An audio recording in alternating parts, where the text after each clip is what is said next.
play the game, Jack. Well, welcome everybody to another episode of Keegan and Cary's Movie Swap. I'm Cary Edwards, and I like chicken. With me is Keegan Nuttall Cartwright. Hey, Keegan. Well, it's me, Keegan Cartwright, and I say, no, there's no limits. This is escalating. We're going to have to think about this policy. We're swapping a couple of movies, as ever, as we do. Today's episode is basically all about violence, isn't it? Oh, yes. What are we talking about? Death Wish? We are talking about the original Death Wish from 1974, a controversial classic. We'll get into why soon. Yeah, very controversial for many reasons. Yeah, and we spawned will discuss. 4 sequels. One this remake. Became Spin-offs. a series. Well, not spin-offs, rip-offs. And you brought to the table this time Hardcore Henry. Yes, I did. It's a slightly obscure film in many respects. I know. I was very surprised about the money that it made, but I brought it up to you because I went, has Cary seen this? I just mentioned it out of the blue, and he went, "No, I've not seen it actually." No, I've not. I think we'll go in date order. We'll start with Death Wish first, and before we get into the movie, I'll just outline for the people listening wherever they may be. And by the way, don't forget like, subscribe, and we may swear, and there will be spoilers. Death Wish is Michael Winner film. Now, Michael Winner, British director, not a great director. But a successful director. It stars Charles Bronson, and we'll talk more about Charlie as we go on. Yes. But it was a massively controversial and successful film in 1974 when it was released. But it played into a growing anxiety and panic in America and in the UK and elsewhere about crime, particularly mugging, and the rights of the suspect versus the rights of the victim, and had the needle swung too far towards the suspect. For those who don't know, Miranda rights, you know that bit where they say that you have the right to remain silent, all of that, only really came in the late 1960s, so there was a transformation. And there was an epic rise in crime stats in America during the late 60s and into the 70s. This is a movie set in New York, mostly on the subway. Streets. Violent and home vicious. Invasions. What did you think? Well, I went into this, knowing kind of the legacy of Death Wish, because it had sequels. Death Wish 2 was infamously in bad taste and was cut to bits. It is in very bad and taste. you've told me how schlocky these sequels get. So I went, Yeah. and I like. And that's not necessarily a bad thing, but they do. I love schlocky. 70s movies. I love the new Hollywood And this is era. a very 70s movie. I'm a fan of The Offense with Connery. I'm a fan of The Conversation, The Wicker Man. All these dark movies, because that's when auteurs came along and experimental films. They were dark and bleak. It was definitely a time after the breakdown of the studio system where almost they just gave filmmakers money to try things because they didn't know what would work. And I guess from about 1968 to 1977-ish, it's got some really interesting radical movies coming out of it. Yeah, that's where we get Coppola coming along making The Conversation and absolutely. Godfather and so forth. And I also like vigilante movies. I like Dead Man's Shoes. I liked The Exterminator 2 when you showed it to me. Yeah, well, yeah. I really did. Very I still have guilt over that. Harry but Brown yes. with Michael Caine, I liked. Harry Brown, which is very much a Death Wish It's pretty inspired much, movie. so much. And then Blue Ruin, which was this independent movie that came out a couple of years ago. God. That's obscure. So Death Wish is kind of not. I suppose it's ground zero for the vigilante film in a few respects. We could argue about a few others, and it's part of a cycle that comes out at the time. Movies like Dirty Harry, French Connection, Straw Dogs, violent law and order movies. Yeah, I kind of made 2 connections with Dirty Harry, and then one of them involving the ending. But we'll get to that. I watched this twice, and I love the grimy look of this movie. The cinematography, the tone. I have major problems with our main character, Paul Kersey. Paul Kersey, played by Charles Bronson. I think I'm not familiar with this guy's filmography. I know him from Dirty Dozen, pretty much a big star in his own right. I thought he was a bit miscast in this. He is, and it's really interesting you say that. And Bronson himself in interviews actually thought that. And why did he do this movie? Well, for those who don't know, Charles Bronson was basically the biggest star in the world for a time. He's certainly the highest paid star in the world. But bizarrely, Bronson was more popular in Europe and Japan than in America. That's insane. Massively popular. But then again, we had that with a previous star on our channel, Christopher Lambert. Yeah, absolutely. And so, look, Death Wish is his biggest American movie, but by quite a long way. It was hugely successful, 30-odd million, which in 1970s money is a lot of money. That's global. 22 million, I think, in the US box office, or give or take. So it's a good chunk of money. And it was kind of a breakthrough in America, but he was never as successful. He was getting by the 80s, $2 million a movie. He was getting paid more per year than anybody, partly because he made more movies. So his per movie fee wasn't as high as, say, Paul Newman, but he worked more than Paul Newman. And he liked to work. And he liked working with Michael Winner. He'd done a few movies with Michael Winner, like Chatto's Land and the Stone Killer and The Mechanic before this. Oh, yeah, all pretty successful. And so he sort of had a conversation with Winner. He was like, what are you doing next? He's like, I'm doing Death Wish. He's like, what's it about? Winner says, I'm not going to do a Michael Winner accent. We may later. He said, it's about a guy who shoots muggers. And Bronson goes, I'd like to do that. And Winner says, apparently, what, you'd like to be in the movies? No, I'd like to shoot muggers. And I think that's actually probably the best part of his performance, actually. It is. But originally, this movie was tooled up for Sidney Lumet to direct. Oh, that would have been a great choice. Yeah, I love that. And it would have starred the star of The Apartment, Jack Lemmon. Oh, that would have been interesting because he would have been playing against type, and he is an everyday man type. That would have been perfect. The issue I think you've identified, and I'm a big Bronson lover. I brought some of my Bronson stuff with me today, and he has an extent. I mean, he made over 100 movies, well over 100 movies. He worked hugely.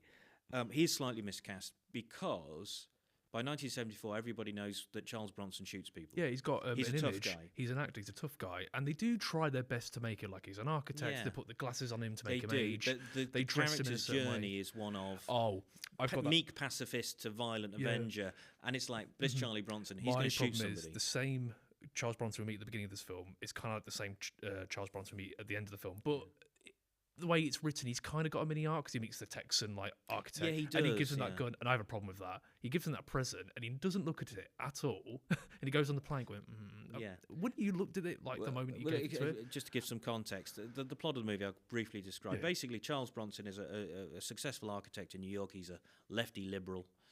And one day he's out at work and his wife and daughter are assaulted, partly by Jeff Goldblum on his screen debut, playing a violent, rapey youth. The wife dies, the daughter is left in a sort of catatonic state, and Bronson realises that the police are going to do nothing. He then is sent on assignment to clear his head to Texas, where he meets this guy called Ames Janeshill, who introduces him to what is described as the old American social custom of self-defense. Basically, you shoot people if they go on in your house. But what's interesting, I think it's a very interesting movie. It has its flaws.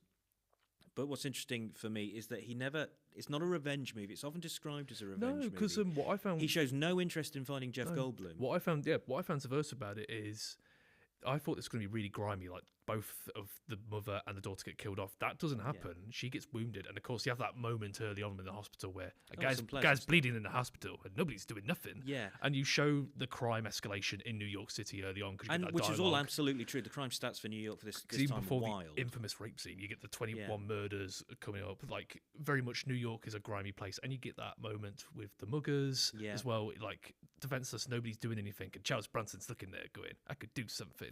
He is, and it's a man who's sort of who's woken up to the world and decides that initially to protect himself, so he starts taking out coins in a sock and uses a kosh. And it escalates, and by the end of the movie, I think he's lost his mind. And there's a really interesting scene right at the end, just before Waiting for Guffman's Christopher Guest appears in a very odd role as a police officer, not a comedy role, obviously, where he's basically telling these young black lads in America to fill their hands and draw like it's a John Wayne Western, movie. Yeah, because we and there's a lot about the Western in this movie and about the ideas of the old American West and the codes of justice of the West. This mirrors the death of the Western in cinema at this point. You get revisionist Westerns like A Little Big Man and McCabe and Mrs. Miller, but the Western's kind of over other than Clint Eastwood. And this is almost like a transferal of the Western into the urban setting. Except the Native Americans are now, the youths of New York. The youths of New York, the muggers. No, and regarding like the writing of Bronson's character, you do have that moment where, like, because one of my biggest major problem with this film, I don't think we get into Paul's head well enough. No, I think that's determine what he's thinking and what he's feeling. I think there's a couple of scenes. I think that first scene after he's done the crushing and he comes back and he's retching and you see some fear. Is really good. And like when he kills that first mugger and he's like spewing up, he's sick. And I think a better actor would have pulled that off. Maybe.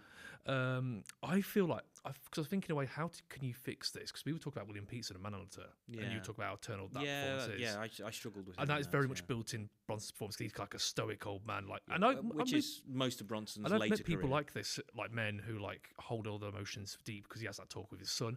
I think when he gets wounded, his son-in-law, when he gets wounded later on, like he gets stabbed in the shoulder. I think the son should come in and they should have that discussion, like, and he could have someone to talk to about it.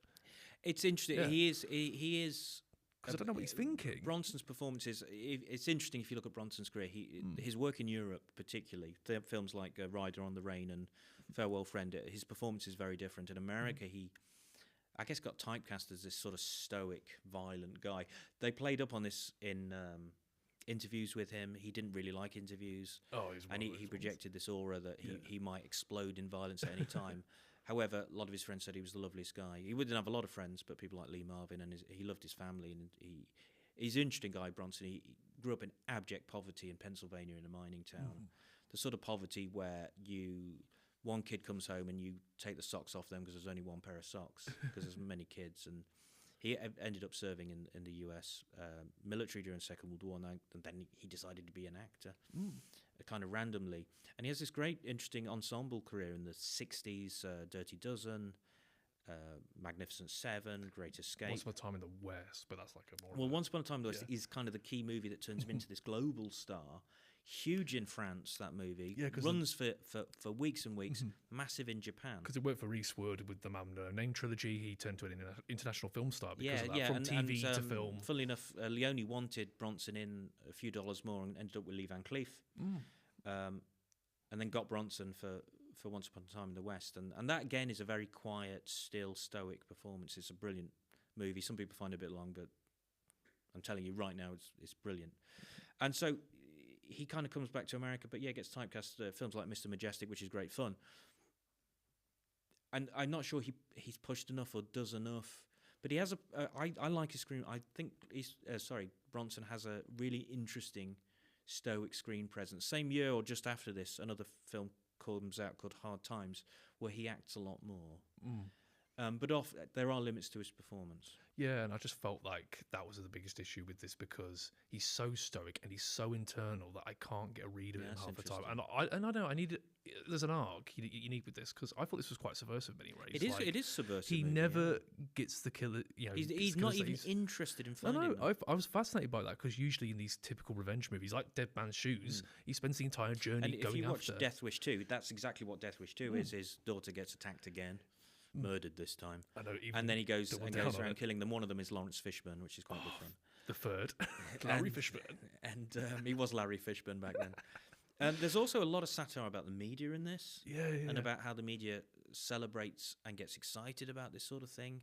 And there's a very funny scene with the main detective who's investigating the killings, but Vincent Gardenia's Detective Ochoa, where basically the mayor and the council are like, well, we've got to stop this guy murdering people, but the crime statistics are coming down. Yeah, and they talk about that. And they have, of course, he aspies all the people in New York. Like, you got that lady with the hairpin. Like, that's a wild scene. He aspires vigilantism, and I thought that was quite subversive as well, because usually that's kind of in a montage. Like, this whole information would all be like a montage, like Spider-Man or something.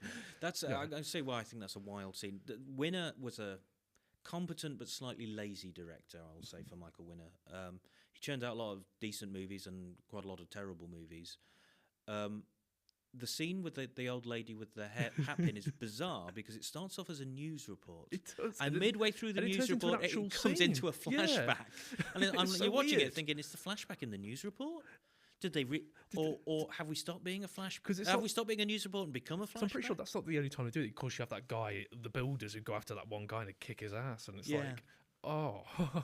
But it is part of a series of films, French Connection, Serpico, these Dog Day Afternoon, that's set in New York, set amongst crime, and in the 70s there was a real desire to shoot on location. You look back at the old Hollywood, they use studios here, the on location sets, shooting, and projection. They shot in the real New York, and you get a real sense of the stinky, horrible vibe. Taxi Driver, I guess, is the ultimate couple of years later, and Taxi Driver definitely partly responds to Death Wish as a movie, I think. Yeah, and another thing I actually had was the cop detective in this. Of course, you have his sidekick, but I feel like you could have compared and contrast him and Paul in this movie. Like, bring that argument out for pro-vigilanteism and, you know, the negatives of vigilanteism, because you kind of do get a bit of that with the son-in-law, like when they go to visit the daughter. He's such a wet, useless individual. I know, he disappears halfway through. I mean, come on. And you have that talk about, like, back in the day, you know, we used to have guns because protect our families and hunt bears and boars. And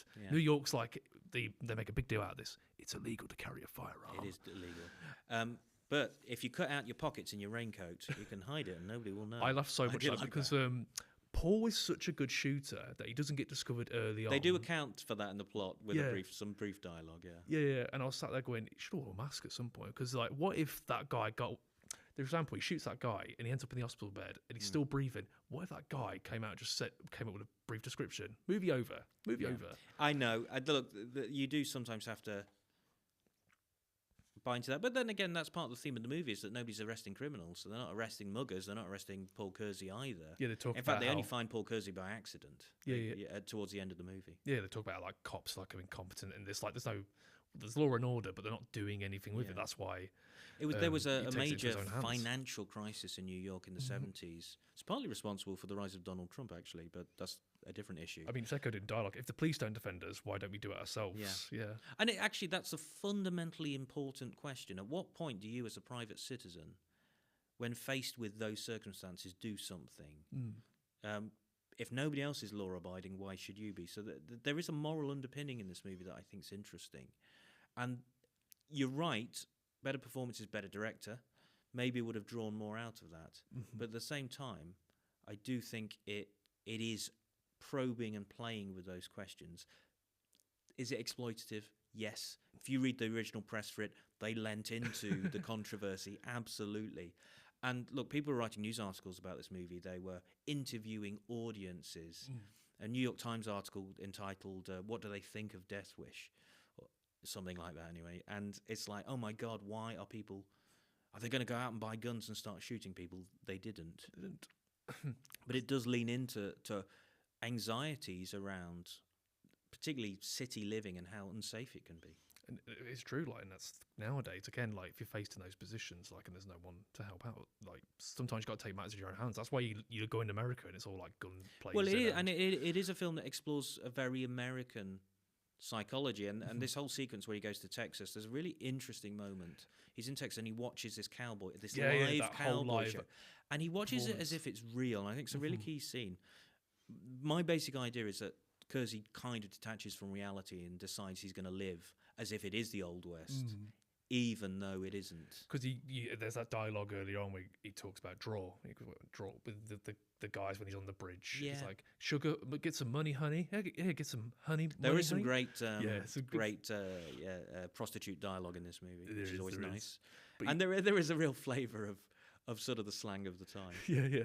I'm surprised nobody says, like, honky or anything like that, you know, like that kind of stuff. But with the ending, it's very open-ended, but it reminded me very much of Dirty Harry. And it's open-ended, but you could potentially end there. You could absolutely. The ending is a really interesting ending, and basically, Kersey gets run out of town like a Western. Yeah, like a Western, like, and they're like, "We're not going to arrest you. We want people to basically think you're out there, but we can't let you be." And so there's a great moment right at the end.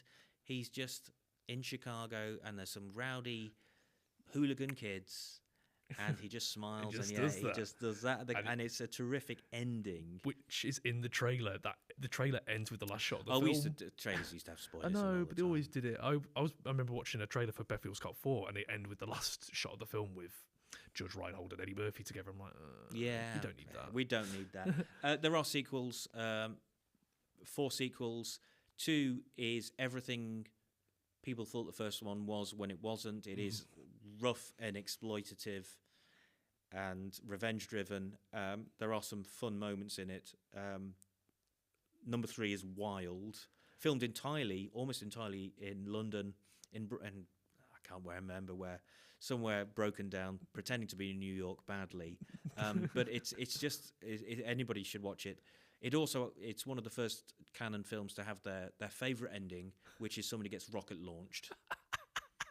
and we blow up a dummy, which always makes me happy. 4 is not very good, although it does have Danny Trejo in it. He gets replaced very briefly by a mannequin that gets blown up, which is also cool. That's directed by the first 3 are Michael Winner. The J. Lee Thompson did the 4th one. Many years later, he did the 5th one, not for Cannon Films. Cannon did 2, 3, and 4. 5 was, I think, one of the Cannon producers he'd left after they'd gone bankrupt. And it's a very low-budget, sad affair, but it has some... No, actually, that's not fair. It has some nice grisly moments. If you like people being thrown into baths of acid that for some reason somebody's left lying around. Conveniently, like a video game. Bronson, is old by that point. I mean, he's pretty old in this movie. He's 44, I think. If they kept going on, they'll be getting ready for Death Wish 9.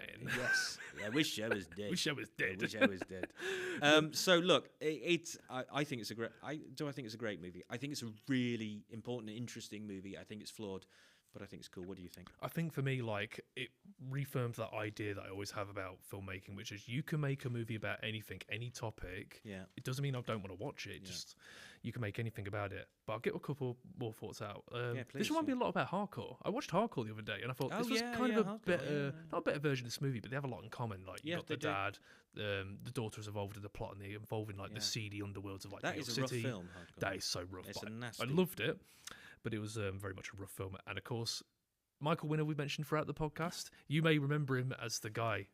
Calm down, guys. It's only a commercial. Winner's career is really odd. He started off as a sort of swinging 60s director with things like The Knack and How to Get It. Then he ended up as an action director in America. And then later in his career, ended up as a restaurant critic plus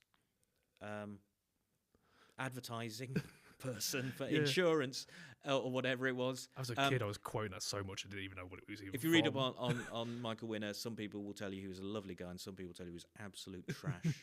Marina Sirtis, who played Diana Troy from Star Trek Generation. Star Trek. She's in a couple of... she's in Death Wish 3 and she has... nothing nice to say about Michael Winner. We'll leave it there, but probably worth. But right, it's got a link to Highlander as well. Dino De Laurentiis, Dino produced Flash Gordon, which was provided music by Queen. You know what Queen was involved with? That's right, Highlander, Princes of the Universe. We must find a link to Highlander. Actually, the score is really interesting for Death Wish by Herbie Hancock, the jazz musician. I forgot to mention that because he produced a single called Rocket, which is he did that.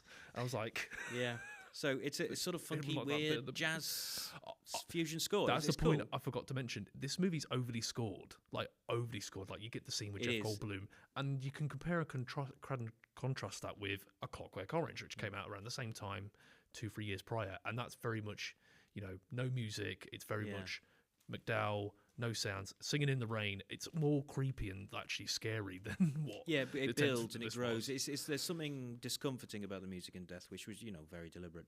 Also, for fact fans, random fact, but Michael Winner would often edit his movies under the pseudonym Arnold Crust. So if you ever see Arnold Crust in the credits of a movie, it means Michael Winner did his own editing. Like a regular Coen Brothers. Yeah, somewhat like the Coen Brothers. Yeah. Now you threw Hardcore Henry at me. Yeah. Why? As stated, I was just thinking of films that you might have not seen, because I could share you my letterbox, I could share you my collection of what I've seen, which I have done. I can't be bothered to just throw things out. Yeah, he was like, I can't be bothered to look at your extensive collection, Keegan. Throw me a film. Busy man. So I've got sleeping to do. I throwed him Hardcore Henry, which was this very obscure action movie from 2015-16 by the director of Nobody and that Amazon movie we mentioned earlier. Oh, yeah. And it's very much about a guy, robotic, shot, who came back from the dead, and it's kind of like a video gamey plot, and it involves world domination. Very video gamey. Like insanely video gamey. Like, it's almost like this movie was built with that idea in mind.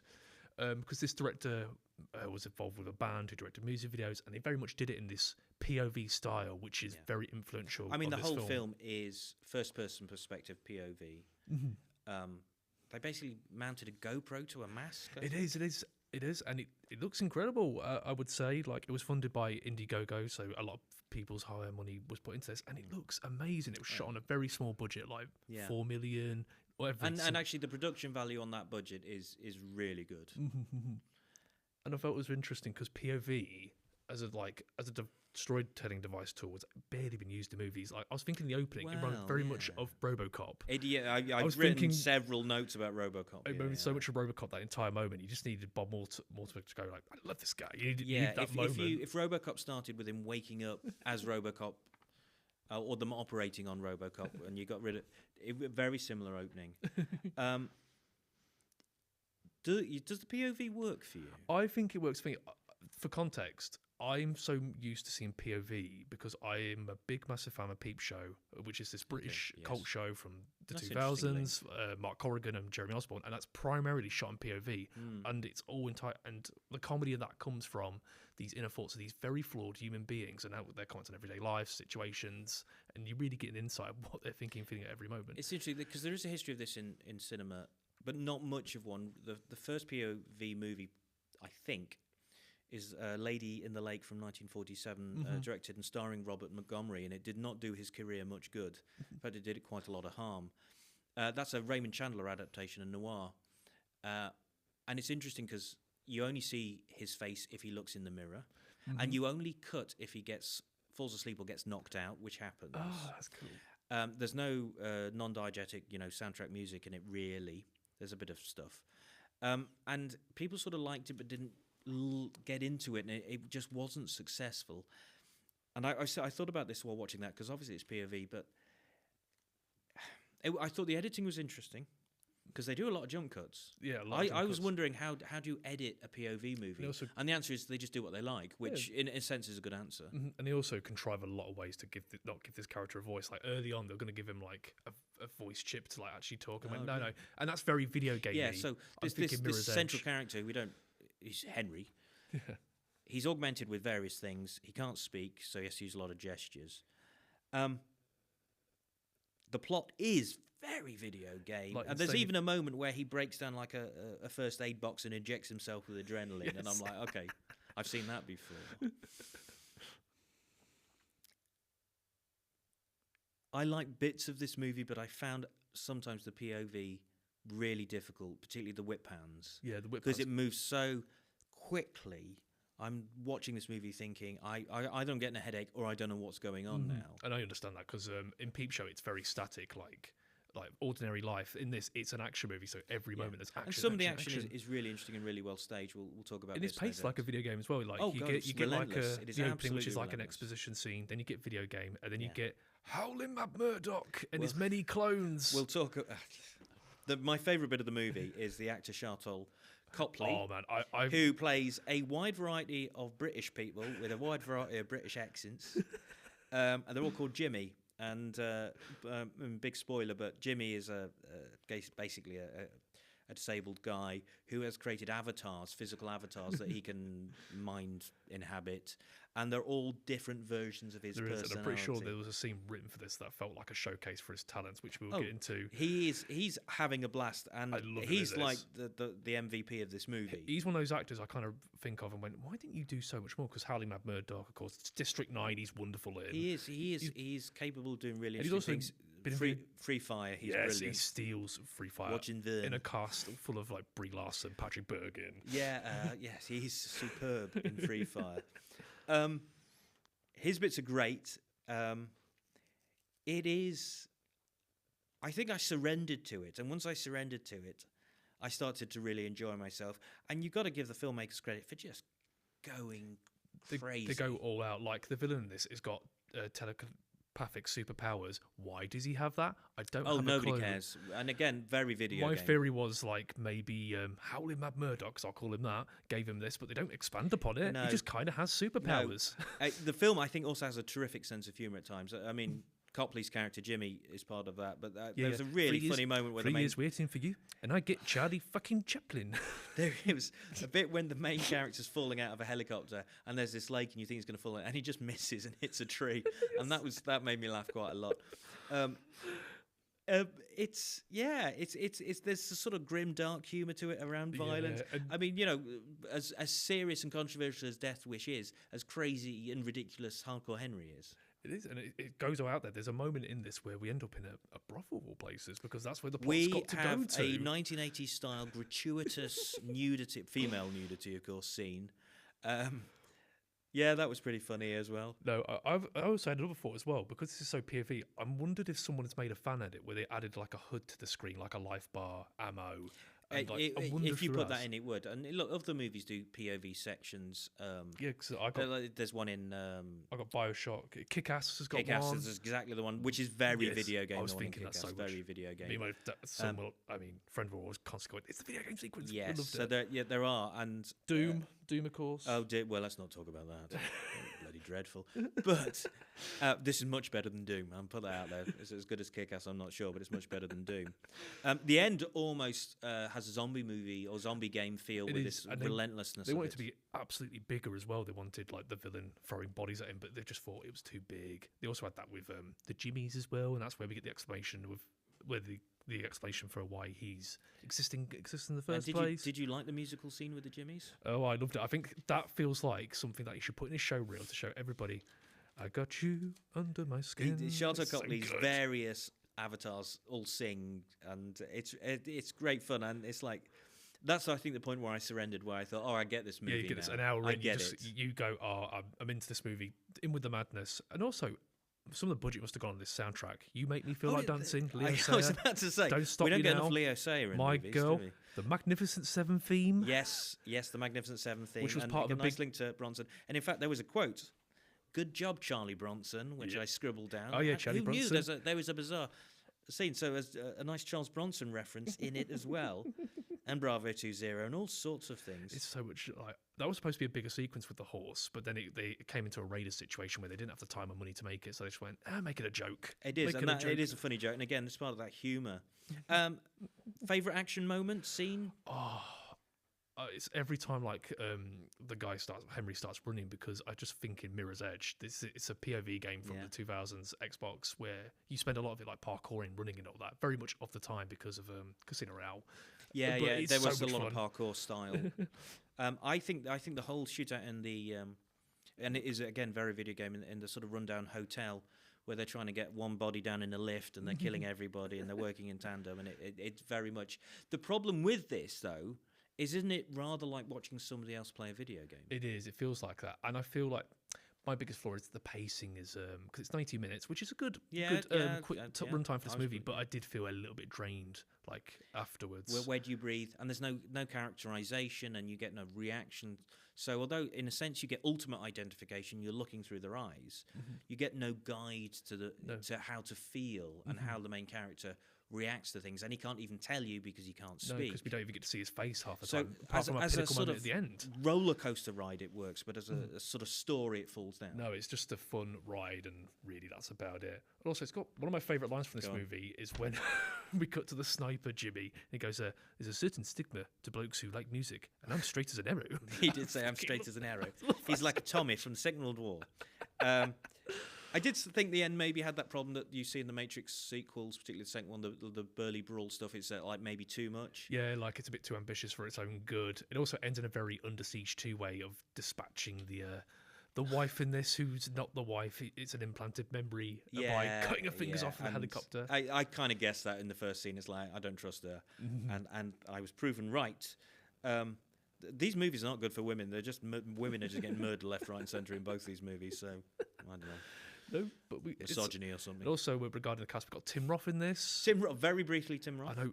I actually genuinely forgot what his purpose in this plot was until we get to the last third of the film. Yeah, that's a nice little moment. When we see Henry, whose cameo is the director of this film. Yes, plenty of cameos in the film. Well, he was the director of the film. He's running around with a camera. He's in the opening sequence as well. He gets shot in the head before the director's credit goes up. That's cool. And it was produced by Timur Bekmambetov. Excuse me if I pronounced that wrong. Who directed Wanted? Oh, and Night Watch and Day Watch, which is interesting. And Wanted again has a similar good use of CGI. There's some really good CGI. Yeah, like a couple of ropey bits, but there's some good moments.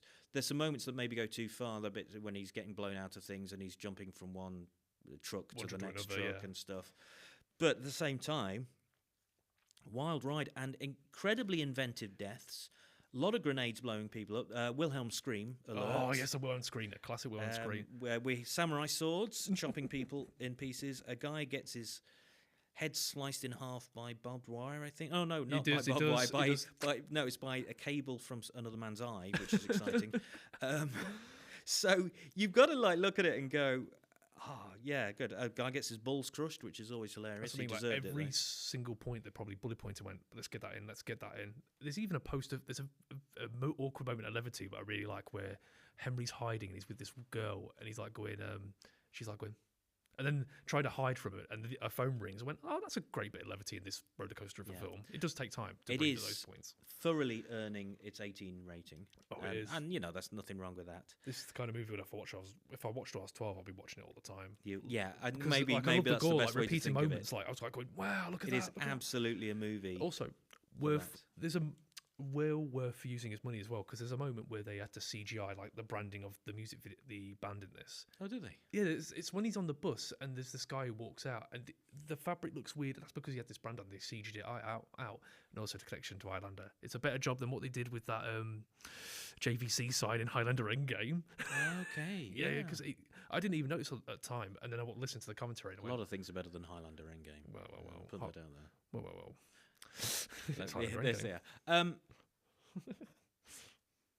Give me more Charlotte Copley. Yeah. Give him more roles, please. He's fab. He's great. He's fun. the Eddie Murphy of this movie. A better Eddie Murphy, actually. I mean, Eddie Murphy played 4 or 5 variations of the Clumps. We got Charlotte Copley here playing 11 variations of himself. Who'd have thought, by talking about Death Wish and Hardcore Henry, we'd talk about Eddie Murphy? I know, I had it in my notes. I went, farting in a movie. But, it's a beautiful thing. It is. It is. Okay, so look, Hardcore Henry's a blast, ladies and gents. Yeah, I'm surprised the sequel didn't come out of this. And I was it didn't make enough. It did well, but it didn't make enough. Apparently. It made enough money, but because the US distributor had to kind of get along, they had to put another 10 million onto it. So for those who don't know, you make a movie, that's one problem. Distributing a movie, which is getting it to cinemas, is another problem, and often costs as much, if not more, because it involves advertising, and that's where it lost money. It did well in Russia. It didn't do so well in America, sadly. Yeah, domestically, it just didn't. It just went down like that, like a lead balloon, unfortunately. But it kind of became a cult favorite. They talked about making a spiritual sequel to this at some point, but that's kind of off the cards. I think they seem very enthusiastic in the commentary about getting another one. That's about as far as you can take POV, and I wouldn't do it again. No, I wouldn't. It's a really cool experiment, but that's it. Yeah, and they were in the commentary. They were kind of like going, "I wonder if filmmakers will watch this and get some ideas about doing this." Sure. And I think for odd sequences it works, but for a whole movie, like I say, a bit much maybe. No, it's a bit draining. It's a bit tiring, but I'm always glad I see it. Like every couple of years. Oh yeah, and it made me laugh a lot, just because it's just so much, and good for it. So look, Hardcore Henry, yes, go please watch it. Death Wish. If you're curious about 70s cinema, maybe I give it a 2.5 on Letterboxd. That was my rating. 2.5. Yeah, I know. The kids today. I found better vigilante movies better than this. At some point, we'll do more Bronson. I will try you win. I am a Bronson fan, and I will try and win you round to Charles Bronson. Yeah, show me some roles that he's. There are the three most manly men of the 1970s: Clint Eastwood, Burt Reynolds, Charles Bronson. Oh, I wouldn't argue with that. Like you got. Burt Reynolds was just the manliest of men, and then Clint Eastwood, it was just like, hey, he's a verted type in a good way, but he also did it in ways that kind of fit him. Like I'm thinking, anyway, which way but loose. Any movie with a pet orangutan, or Play Misty for me, where he's a disc jockey and it does kind of work. That's one where he actually sort of unmans himself really well, and he directed himself. Yeah, directorial debut, Don Siegel. Whereas Bronson kind of wouldn't do that. Maybe at some point we'll watch The Mechanic. The Mechanic's an really interesting movie. It's Bronson and Jan Michael Vincent as hitmen working together. The original script, they were kind of explicitly romantically involved, and as soon as Bronson was like, that was stripped out. Script so it's kind of there, but it's not. It's not obviously because he's such a manly man. He didn't want any of those. But actually, there's a really interesting movie that Bronson did with his wife. His wife is often in movies. He didn't put her in this movie, Jill Island, as a name, because he was like, I'm not having my wife raped and beaten up in a movie. It's like, fair enough, Charles. But I'm not going to remember the name of it, which is going to really annoy me. They did a Western together, which is fascinating, and at some point we may come back to. He did make good movies. I love him. But, yeah, I understand he's not everybody's cup of tea. No, I just felt as an introduction, I just felt a bit... I need to probably watch it. In some senses, it's an atypical Bronson movie, but it is his most successful movie. Yeah, the one, like, if you say to somebody, what is Charles Bronson's movie, Death Wish? Yeah. It's like when you say Arnie, what's that?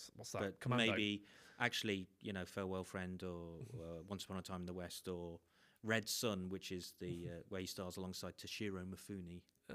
Samurai Western mashup. Awesome. Right, well, look, hey, 2 really interesting movies. Hope you liked us wittering on about them. We'll be back at some point, no doubt, to discuss more. Thanks for joining us. It's a goodbye from me. It's a toodaloo from me. Toodaloo, guys.